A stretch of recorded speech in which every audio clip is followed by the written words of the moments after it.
Bonjour à tous, bienvenue à l'atelier Énéagramme, la structure 9 aujourd'hui, un regard contemporain, enfin assez classique on pourrait dire, puisqu'on va simplement regarder les mécanismes de défense qui sont naturellement rattachés à ces structures.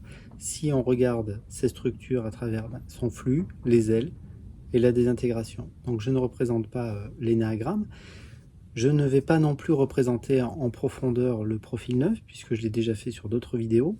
C'est peut-être une pièce supplémentaire au puzzle. Voilà, on pourrait le présenter comme ça.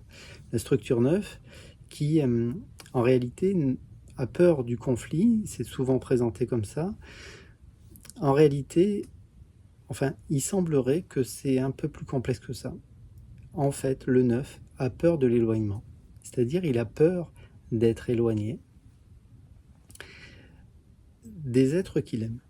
Donc naturellement, on pourrait très rapidement voir cela comme une peur du conflit.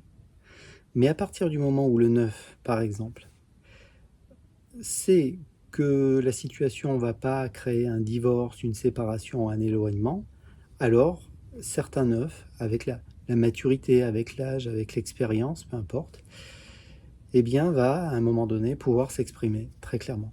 Donc oui, c'est vrai, il a peur du conflit, oui, c'est vrai, il a peur de l'éloignement, il a aussi une difficulté à prendre sa place, sa juste place. Alors il peut être très actif, il peut faire beaucoup de choses, notamment quand c'est bien, cadré.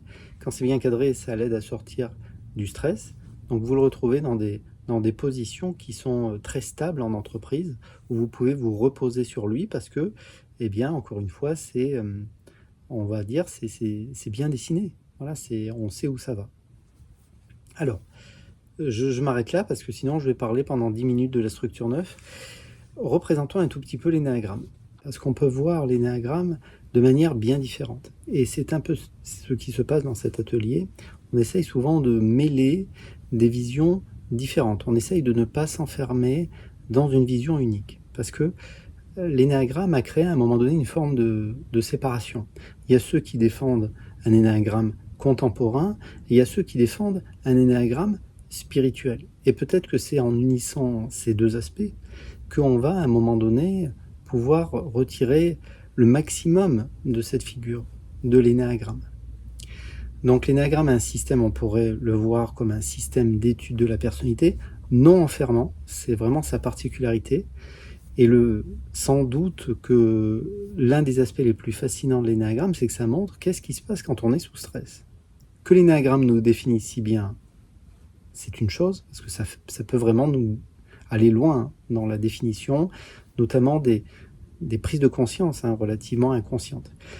Si vous voulez que l'énéagramme vous aide, il faut prendre en compte votre attention première et votre compulsion énéagramme. C'est-à-dire que l'énéagramme est une invitation à s'observer. Voilà.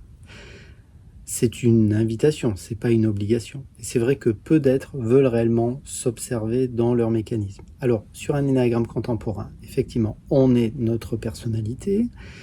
Je suis ma personnalité, je découvre curieusement que l'énéagramme me définit très bien.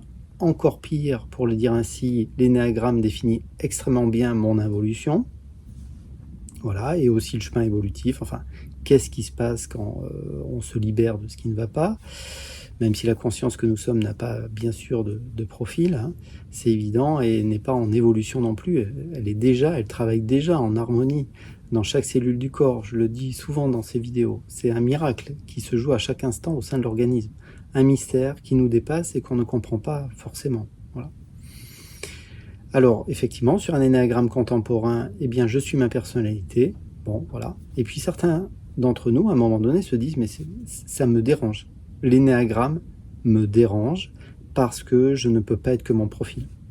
Et certains font ces prises de conscience lors d'ateliers, par exemple, alors qu'ils soient en ligne ou en présentiel, peu importe. Enfin, moi, j'organise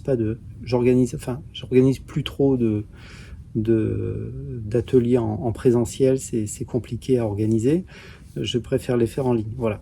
Donc, à un moment donné, certains vont par exemple se retrouver sur un atelier à se rendre compte qu'il y a plusieurs êtres qui, comme eux, partagent leur même profil, le même profil qu'eux. Et là, c'est un problème. C'est que la personne se dit, c'est pas possible. Alors la personne se dit, forcément, on n'a pas le même sous-type. C'est pour ça que je ne reconnais pas Erika de structure 9 comme moi.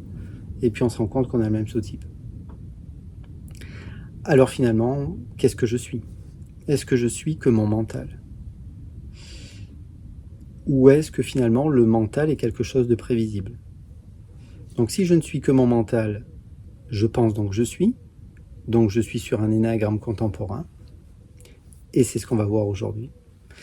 Et l'énéagramme peut nous mettre en chemin vers quelque chose qui n'est pas forcément confortable, c'est vrai, que certains vont vouloir appeler, c'est pas des mots qui me parlent forcément, mais un énéagramme spirituel, c'est-à-dire revenir, découvrir à un moment donné que je ne peux pas être mon profil énéagramme. Oui, je suis rattaché à un énéagramme, à un profil énéagramme dès que j'ouvre la bouche, mais je ne peux pas être que ça. Alors qu'est-ce que je suis vraiment? Voilà, alors allons-y. Revenons sur cette structure 9. Le 9 est au centre du centre instinctif. Vous savez, vous avez 3 centres. Vous avez le centre instinctif, représenté par les points 8, 9 et 1. Voilà. On pourrait le représenter par les jambes aussi. C'est les terriens, c'est ceux qui sont le plus intéressés par les choses concrètes de l'existence. Ils veulent les faire perdurer dans le temps. Vous avez les profils 2, 3 et 4 qui sont rattachés à l'émotionnel, à l'image, au besoin d'être validé par l'autre. Est-ce que tu m'aimes en fait? Voilà. Et là, il y a des stratégies différentes, 3 stratégies différentes, ou ceux qui sont en quête de compréhension, comprendre le monde. C'est peut-être les plus cartésiens, ceux qui se veulent les plus cartésiens de l'énéagramme, c'est-à-dire le 5, le 6 et le 7. Donc revenons au profil 9, effectivement, le 9, et on dit parfois qu'il est assis sur un volcan, parce que l'émotion première qui est rattachée au centre instinctif, c'est la colère. Voilà. Donc quand vous portez cette colère, certains vont vouloir l'exprimer très clairement, très facilement, ils vont même pouvoir en jouer un petit peu quand ils vont mal, et ça, c'est le 8. Le 1 va retenir cette colère, il se met une pression pour la retenir, et parfois ça fait un petit peu des dégâts à l'intérieur, bien évidemment. Le 1, c'est le perfectionniste. Et vous avez le 8. Le 8 est pris en sandwich entre ces deux énergies qui finalement font que, eh bien, il a du mal à prendre sa place. Et cette colère sort rarement. Alors on l'a déjà un petit peu présenté au début de la vidéo, le 9, et puis je l'ai tellement fait sur toutes ces vidéos, vous allez les retrouver en playlist si vous le souhaitez. Aujourd'hui, on va juste regarder les mécanismes de défense qui sont naturellement rattachés à ces structures. Donc un mécanisme de défense, très spontanément, très simplement, c'est une stratégie du mental pour fuir le moment présent, fuir maintenant. Parce que maintenant, la première chose qui se présente maintenant, c'est le corps. Et si vous rencontrez le corps, les contractions énergétiques, que certains veulent appeler des émotions, eh bien, le mental ne sait rien faire des émotions. Il sait que poser une étiquette. Je suis en colère parce que j'ai acheté des pommes qui sont farineuses. Je suis en colère parce que mon fils a raté son examen. Les mots sont très limités pour exprimer finalement ce qu'on ressent. Effectivement, il y a une forme de tension, il y a une forme d'injustice, il a des valeurs, le 9, même si bien sûr le 1 en souffre beaucoup plus, il a des valeurs et il veut défendre ses valeurs, lui aussi, d'une certaine manière, et en même temps, il ne veut pas aller dans une direction qu'il n'a pas choisie. Et ça, c'est le propre du profil 8. Et c'est pourquoi on rattache parfois à la structure 9 un animal qui pourrait représenter cette énergie, c'est l'éléphant. Voilà. L'éléphant bouge peu, il est très ancré, et quand il se déplace, quand il veut avancer dans une direction qui lui plaît, eh bien, c'est difficile. Allons-y sur les mécanismes de défense. La narcotisation, c'est le mécanisme premier qui est rattaché au profil 9. La narcotisation, c'est une manière d'isoler complètement ce que je ressens, mes émotions, me couper, voilà, tout simplement, de ce que je ressens, de m'anesthésier. Et c'est vrai que vous pouvez avoir l'impression parfois, quand vous regardez un éléphant, qu'il est anesthésié, qu'il ne bouge pas. Alors si vous aimez pas les éléphants, il n'y a pas de problème. Et puis, ne vous sentez pas touché. C'est simplement une lecture, hein. Donc, la narcotisation, il va donc utiliser quelque chose pour endormir son malaise. Voilà. Alors ça, il va y avoir 1000 stratégies. Vous l'avez vu sur la photo, sur la vignette de la vidéo. Ça peut être en écoutant de la musique, en allant faire du vélo, en prenant un gâteau, une cigarette, en faisant du puzzle, de l'origami, en regardant une série que j'ai regardée 10 fois déjà. En fait, il va y avoir quelque chose que je vais faire qui va me permettre de me couper de mon malaise. Voilà. Souvent, il a une vision globale de ce qu'il y a à faire et il ne sait pas par quel bout le prendre. Donc, comme il ne sait pas par quel bout le prendre, il commence, puis il voit qu'il y a autre chose à faire, et puis souvent il s'arrête. Et souvent, ce qui l'aide vraiment à, par exemple, à faire du ménage, c'est qu'un exemple, hein, c'est le fait que il est en colère. Et la colère, parce que cette colère est endormie, quand elle sort, ça l'aide à, on va dire, à matérialiser un peu dans le monde. Alors, bien sûr, on ne peut pas faire de simplification comme ça. Vous avez certains œufs qui n'ont aucun problème avec le ménage. Peut-être que certains aiment ça. Mais c'est déjà une porte pour présenter le mécanisme premier qui est rattaché à son aile, l'aile en 1, la formation réactionnelle. La formation réactionnelle, c'est que c'est un mécanisme de défense où on fait l'inverse de ce qui est attendu. Donc encore une fois, si on attend de lui quelque chose, il risque de faire l'inverse. Ça, c'est la formation réactionnelle. Et de la même manière, il risque de faire l'inverse de ce qu'on lui a appris, potentiellement. Donc si maman lui a dit « Écoute, c'est important de bien ranger ta chambre », potentiellement, plus tard, chez Erika, ça sera un peu le bazar. Et ça sera une manière de se protéger un petit peu des énergies extérieures. C'est-à-dire que le 9 ne parle pas beaucoup, mais c'est pas parce qu'il parle pas beaucoup qu'il est d'accord avec vous. Ça, faut le conscientiser. C'est juste qu'à un moment donné, il se dit que s'il s'exprime, il va créer du conflit. Ou il a peur de faire exploser la situation. Et comme ce besoin d'harmonie est important chez lui, il dit rien. Et une manière d'endormir aussi les situations, de ne plus y repenser, de ne pas repenser à ce qui ne va pas, son aile en 8, le déni. Et donc il tient tellement à quelque part que tout le monde avance ensemble, que tout aille bien, qu'à un moment donné, il risque d'être dans le déni de ce qu'il ressent. Il se coupe de toute manière de ce qu'il ressent. Le 9 fait partie de ces profils qui, souvent quand ils ressentent le corps, ressentent de la douleur. Voilà. Certains profils ne vivent pas les choses de la même manière. Mais je pense comme ça au profil 4. Le 4 qui a souvent une capacité à endurer la douleur qui est extraordinaire. Fermons la parenthèse ici. Mais il y a d'autres profils qui peuvent endurer la douleur. Mais je ne sais pas pourquoi je pensais au 4. Donc le 9, va souvent s'isoler. Il a besoin de s'isoler. Il a besoin de se couper. J'ai déjà fait une vidéo, la différence entre le 9 et le 5, parce que les deux s'isolent beaucoup d'une certaine manière, et les deux ne parlent pas beaucoup. Donc la peur, je l'avais présenté au début de cette vidéo, c'est la peur du conflit, mais c'est la peur aussi, on va dire, de l'éloignement. C'est-à-dire j'ai peur que si on continue dans cette direction, ça crée du conflit. Il y a vraiment l'envie que tout le monde avance ensemble. Donc parfois il se mure à un moment donné dans le silence, et puis vous voyez que plus vous lui parlez, moins il y a des choses qui ressortent. Voilà. Et ça, c'est une manière pour lui d'évacuer le stress. Cette manière, on va dire, certains considèrent que c'est presque un silence agressif. C'est une expression que j'avais lue, je ne sais plus dans quel livre. C'est assez juste. C'est-à-dire que quand un œuf, à un moment donné, dit stop, vous avez l'impression que plus vous lui parlez, plus ça dit stop. On revient sur l'idée de l'éléphant, mais ce n'est qu'une image. Et puis, le 9 involue en 6. Donc le 6, c'est le loyaliste, et le 6 doute beaucoup des autres.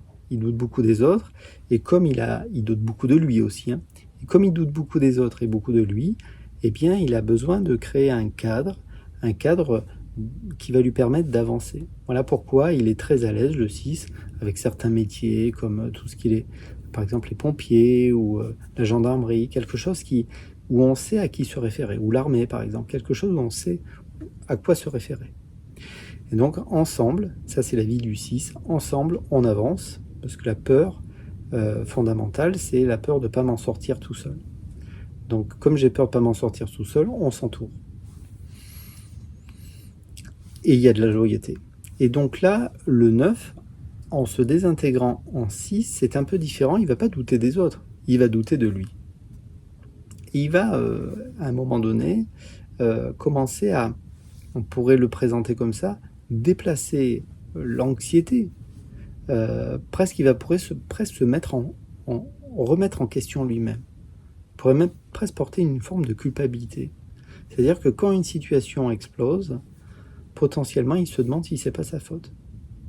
C'est-à-dire, il a vu effectivement que le comportement de l'autre n'était pas OK, mais très rapidement, il se remet en cause. Mais ça, il ne vous le dira pas. Ça restera quelque chose d'assez profond, d'assez inconscient. Mais à un moment donné, il va commencer à douter de lui. Et là, quand il commence à douter de lui, eh ben, il passe à l'action. Mais il ne passe pas à l'action pour lui. C'est ça qui est assez curieux. Et puis, il y a aussi, c'est-à-dire qu'il a du mal à matérialiser pour lui. Je reprends l'exemple de l'entreprise. C'est-à-dire que dans une entreprise, tout est cadré, ben là, il va pouvoir déployer de l'énergie. Parce que le 9, il y a de l'énergie. Vous ne le voyez pas, mais il y a de l'énergie. On dit qu'elle est un peu endormie, mais potentiellement, elle est là quand même. Et quand elle sort, eh bien, elle fait preuve un peu de force, parce qu'il a quand même une aile en 8. Donc là, le déplacement, c'est ça, il va à un moment donné déplacer le problème. Ça, c'est quelque chose qu'il fait, c'est un mécanisme de défense. J'ouvre une toute petite parenthèse. Bien évidemment, alors déjà, les mécanismes de défense travaillent entre eux. C'est très curieux de les isoler. Ça a été un petit peu c'est une mauvaise idée de le faire, parce que souvent, ils fonctionnent ensemble. Et deuxième aspect qui est important aussi, c'est que, bien sûr, tout être peut porter en lui tous les mécanismes de défense. Mais c'est une météo. Voilà, c'est une météo, vous voyez si ça vous parle ou pas. Et puis, voilà, j'ai rien de particulier à vous apprendre. Dans le sens où, pour moi, l'énéagramme, c'est presque un droit de naissance. Savoir avec quelle carte on va vivre, hein, avec quel jeu a été distribué pour nous. C'est presque ça, l'énéagramme. C'est-à-dire, qu'est-ce qu'on m'a donné comme jeu, en fait? Est-ce que je porte de la colère, de la tristesse? Est-ce que je porte de la peur? Est-ce que je porte du doute? Comment ça se vit, en fait? Et vous n'avez aucun prérequis pour étudier tout ça. Voilà. C'est important de le répéter. Donc pour moi, c'était important d'offrir cet atelier entièrement gratuitement. Voilà, il me reste à peu près 100 vidéos, à peu près 100-120 vidéos pour finir le partage sur l'énéagramme. Voilà, après, je ferai peut-être une petite formation payante, je ne sais pas. Mais avant tout, c'était important pour moi, c'est avant tout important pour moi d'offrir ça gratuitement, parce que tout le monde devrait avoir accès à l'énéagramme. Alors on continue. J'avais parlé du déplacement, et il y a la projection. Alors la projection, c'est qu'en fait, quand par exemple, quand on se sent mal, ben, au lieu de reconnaître qu'on va mal, eh ben, on dit que c'est à cause de l'autre que je vais mal. Et ça, c'est quelque chose qui porte. Voilà. C'est toujours difficile c'est toujours difficile de reconnaître un mécanisme de défense. Continuons un petit peu sur cette idée de la projection. Le 9 se plaint très souvent que l'autre ne m'écoute pas. Erika se dit « mon mari ne m'écoute jamais ». En réalité, Erika ne s'écoute pas elle-même. Et souvent, le 9 ne s'écoute pas, parce que le 9 a des envies. Le 9 a envie de se développer, c'est son chemin d'évolution. Il va prendre les qualités du point 3. Le 3, c'est le compétiteur. Et oui, le 9 déteste la compétition, mais en prenant les qualités du point 9, il va lutter contre ses propres ressentis, qui lui dit souvent de s'arrêter. On revient sur l'idée de la narcotisation. C'est pas réellement de la paresse, c'est trop simple de présenter ça comme ça. Voilà. Et donc, naturellement, on peut dire qu'il ne s'écoute pas beaucoup. Et quand parfois il va mal et il ne reconnaît pas qu'il va mal, en fait. Parce qu'il y a trop de mécanismes à l'œuvre pour reconnaître qu'il ne va pas. Donc le 9 vous dira toujours que ça va. Il ne vous dira jamais qu'il est triste. Il ne vous dira jamais qu'il a peur. Il ne vous dira jamais que je me sens mal. Et parce que il y a du déni, il y a la formation réactionnelle, donc si vous lui demandez s'il va pas, il va vous dire que ça va. Il y a la narcotisation, c'est vrai qu'à un moment donné, quand on prend quelques gâteaux, ça va mieux. C'est une température, encore une fois, hein, vous ne sentez pas jugé, parce qu'il n'y a pas de bon profil. C'est juste une mise en lumière, hein, vous regardez juste si ça vous parle ou pas. Et puis effectivement, la projection, voilà, je projette effectivement sur l'autre le fait que ça va pas, parce qu'au bout d'un moment, il sent l'anxiété arriver. Et quand il sent cette anxiété arriver, quand Erika sent cette anxiété, bah, elle est capable de dire à son mari, qu'est-ce qu'il y a, ça va pas? Si, ça va. Ah, peut-être que son mari va pas non plus, hein. Mais juste reconnaître mes états émotionnels, et puis tout cela, bien sûr, tous ces mécanismes de défense créent un besoin de contrôle qui est bien réel, parce que le 9 contrôle les choses. Voilà, qu'on le veuille ou non, il contrôle pas mal de choses. Mais il fait avancer tout le monde au même rythme. Il y a vraiment l'image de la caravane que j'ai repris dans d'autres vidéos, c'est-à-dire on avance ensemble. Alors, en fonction du sous-type, reste à définir qu'est-ce que ça veut dire avancer ensemble. Parce que pour Erika, c'est juste avec une personne, c'est-à-dire avec son mari ou sa fille, son enfant. Est-ce que c'est dans un groupe dans lequel je m'investis? Et en même temps, pour le 9, c'est important de participer, c'est l'enjeu premier. Et on a parfois l'impression qu'il ne s'investit pas, mais pour lui, c'est juste intéressant de participer. Ou est-ce que c'est la famille? Et donc, dans ce cas-là, il y a une anxiété, bien évidemment, autour de l'argent, et je veux faire avancer les choses. Voilà, je veux qu'on avance tous ensemble. Voilà ce qui me venait, vous voyez, c'est très spontané, une toute petite causerie comme ça, sur le profil 9 et les mécanismes de défense. Voilà, c'est une petite lecture spontanée. Peut-être. À bientôt. Au revoir.